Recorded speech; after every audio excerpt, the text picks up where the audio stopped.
extra minutes.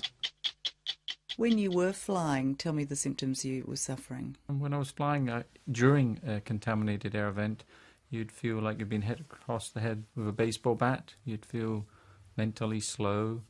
I suppose it's similar to if you'd been drinking but you haven't been drinking. You're not quite all there, or like hypoxia.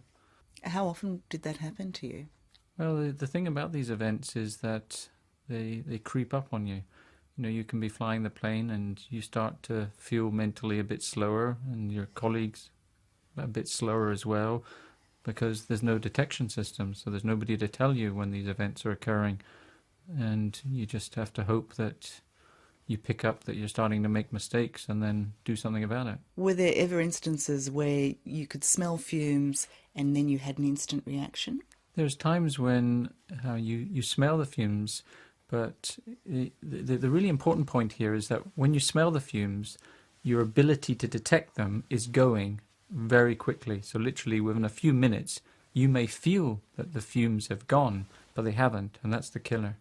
At any stage while you were flying the plane, were you worried that you wouldn't be able to land this thing? What worried me the most was the passengers, because I had emergency oxygen. So I've had flights where I've smelt the fumes, and the drill tells you if you suspect the air is contaminated, you go on to emergency oxygen. So I'm now breathing 100% emergency oxygen. I'm now in an emergency arrival at Heathrow Airport. I parked the airplane on the stand. Fire chief came on, said, "Oh, the plane stinks of oil fumes." I then stand at the front of the airplane and I watch 150 passengers walk off, coughing. Some people got paper up their nose, some are pregnant. They've all been exposed to contaminated air. Nobody tells them what they've been exposed to. Nobody cares what happens to them long term. I think it's a disgrace.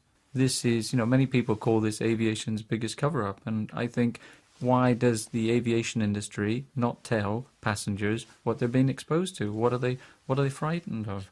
And what do you think they're frightened of? I think they're frightened of the litigation. I think they're frightened of people knowing. I mean, and the great crazy thing about this is if the airline said to the passengers, "You pay $5 more and you can have clean air on the airplanes," everybody would pay the $5. They're not allowing the public to make a choice. And I think that the public should be given air that's clean on airplanes to breathe, and they shouldn't be kept in the dark on this.